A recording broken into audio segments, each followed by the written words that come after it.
O conselho de Balaão foi aceito pelo faraó e pelos egípcios. Eles sabiam que Deus paga medida por medida. Portanto, acreditavam que o afogamento dos filhos homens seria o meio mais seguro de exterminar os hebreus, sem incorrer em danos, pois o Todo-Poderoso havia jurado a Noé nunca mais destruir o mundo pela água. Assim eles presumiram estariam isentos de punição, no que estavam errados, no entanto. Em primeiro lugar, embora o Criador tivesse jurado não trazer um dilúvio sobre os homens, não havia nada no caminho de trazer os homens para um dilúvio. Além disso, o juramento de Deus se aplicava a toda a humanidade, não uma única nação.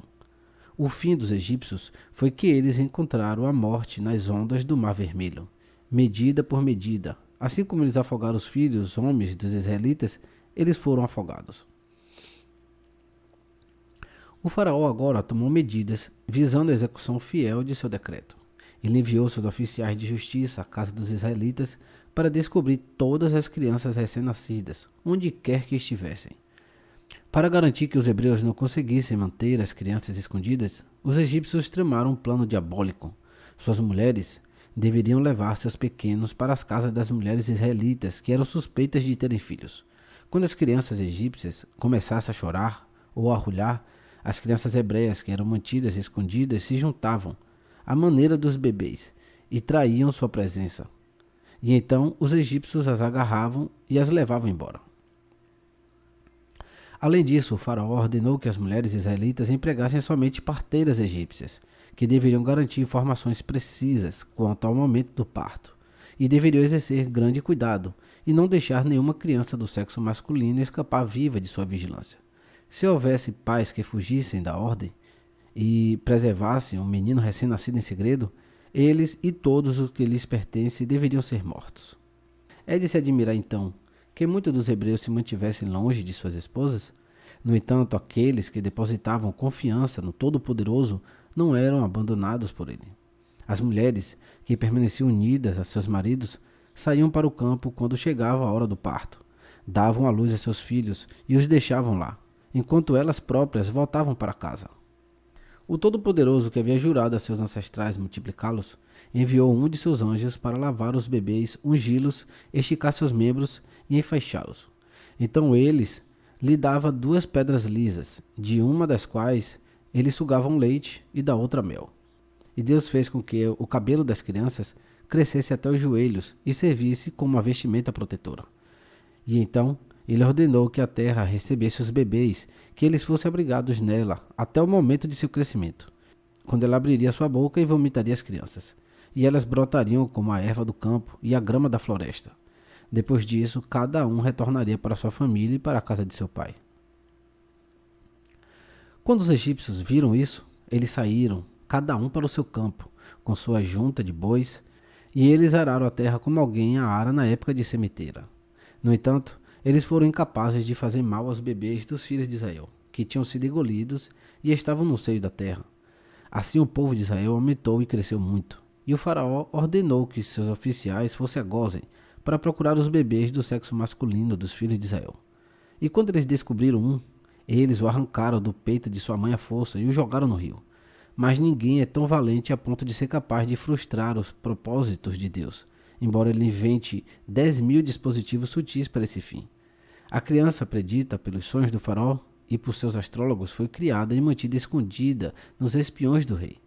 E aconteceu da seguinte maneira. Vamos continuar. Os pais de Moisés. Quando a proclamação do faraó foi emitida, decretando que os filhos homens dos hebreus deveriam ser lançados no rio, Amram, que era o presidente do Sinédrio, decidiu que nas circunstâncias era melhor que os maridos vivessem completamente separados de suas esposas. Ele deu o exemplo. Ele se divorciou de sua esposa, e todos os homens de Israel fizeram o mesmo, pois ele ocupava um lugar de grande consideração entre seu povo. Uma das razões era que ele pertencia à tribo de Levi, a tribo que era fiel a Deus, mesmo na terra do Egito, embora as outras tribos vacilassem sua lealdade e tentassem se aliar aos egípcios, chegando ao ponto de desistir do sinal da aliança de Abraão. Para castigar os hebreus por sua impiedade, O Criador transformou o amor dos egípcios por eles em ódio, de modo que eles resolveram destruí-los. Consciente de tudo que ele e seu povo deviam ao governo sábio de José, o faraó se recusou, a princípio, a entreter os planos maliciosos propostos pelos egípcios contra os hebreus. Ele falou ao seu povo: Vocês, tolos, estamos em dívida com esses hebreus por tudo que desfrutamos, e vocês desejam agora se levantar contra eles? Mas os egípcios não podiam ser desviados de seu propósito de arruinar Israel. Eles depuseram seu rei e o encarceraram por 3 meses, até que ele se declarou pronto para executar com determinação o que eles haviam resolvido. E ele procurou causar a ruína dos filhos de Israel por todos os meios concebíveis. Tal foi a retribuição que eles atraíram sobre si mesmos por seus próprios atos. Quanto a Anã, ele não só pertencia à tribo de Levi, distinguido por sua piedade, mas por causa de sua extraordinária piedade, ele era proeminente até mesmo entre os piedosos da tribo.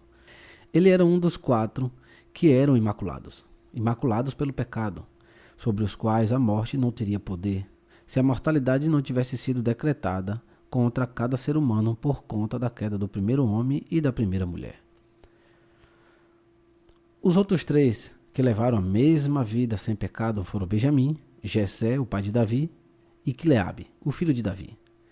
Se a Sheriná, a presença, foi atraída novamente para perto da morada dos mortais, foi devido à piedade de Aram. Originalmente, a residência real da Sheriná era entre os homens, mas quando Adão cometeu seu pecado, ele se retirou para o céu, a princípio para o mais baixo dos 7 céus. Daí, ela foi banida pelo crime de Caim, e ela se retirou para o segundo céu. Os pecados da geração de Enoque a afastaram ainda mais dos homens. Ela fixou sua morada no 3º céu. Então, sucessivamente, no 4º, por conta dos malfeitores, na geração do dilúvio. No 5º, durante a construção da Torre de Babel e a confusão das línguas. No 6º, por causa dos egípcios perversos na época de Abraão. E finalmente no 7º, em consequência das abominações dos habitantes de Sodoma. 6 homens justos, Abraão, Isaque, Jacó, Levi, Coate e Aram, puxaram a presença de volta, um por um, do 7º para o 1º céu, e através do 7º homem justo, Moisés, ela foi feita para descer à terra e habitar entre os homens como antes. Que passagem aqui extraordinária, né? Confirmando os 7 céus. Eu já fiz até vídeo aqui no Escute a Palavra, falando sobre esses 7 céus. Vamos continuar. A sagacidade de Aram acompanhou sua piedade e seu aprendizado.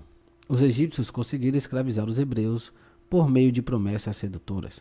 A princípio deram-lhes um shekel para cada tijolo que fizeram, tentando usar esforços sobre-humanos pela perspectiva de ganhar muito dinheiro. Mais tarde, quando os egípcios os forçaram a trabalhar sem salários, eles insistiram em ter tantos tijolos quanto os hebreus tinham feito quando seu salário foi pago.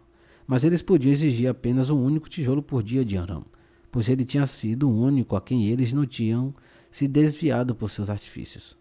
Ele tinha ficado satisfeito com um único shekel por dia, e portanto tinha feito apenas um tijolo por dia, que eles tiveram que aceitar depois com a medida de seu trabalho diário. Como sua companheira de vida, Aram escolheu sua tia Joquebede, que nasceu no mesmo dia que ele. Ela era filha de Levi, e devia seu nome, esplendor divino, à luz celestial que irradiava de seu semblante. Ela era digna de ser a companheira de seu marido, pois era uma das parteiras que arriscaram suas vidas para resgatar os pequenos bebês hebreus. De fato, se Deus não tivesse permitido que um milagre acontecesse, ela e sua filha Miriam teriam sido mortas pelo faraó, por terem resistido às suas ordens e salvado as crianças hebreias vivas. Quando o rei enviou seus carrascos para as 2 mulheres, Deus fez com que elas se tornassem visíveis, e os oficiais de justiça tiveram que retornar sem cumprir sua missão.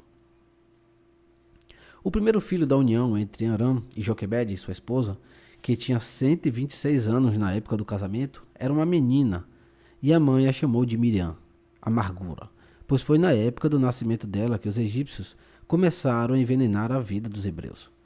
O segundo filho era um menino chamado Arão, que significa ai desta gravidez, porque as instruções do faraó às parteiras para matar os filhos homens dos hebreus foram proclamadas durante os meses antes do nascimento de Arão. Esse episódio está maravilhoso, muito bom. O próximo, creio que até domingo eu devo postar esse, se não só semana que vem, o nascimento de Moisés. Então, se gostaram do conteúdo, não se esqueçam de deixar seu gostei, deixe seu comentário. Deixando um gostei, fazendo um comentário ou compartilhando, o YouTube recomenda esse vídeo para mais pessoas. E aqui fica mais fácil de eu produzir conteúdo para vocês, beleza? Até a próxima. Fique na Shalom Dia.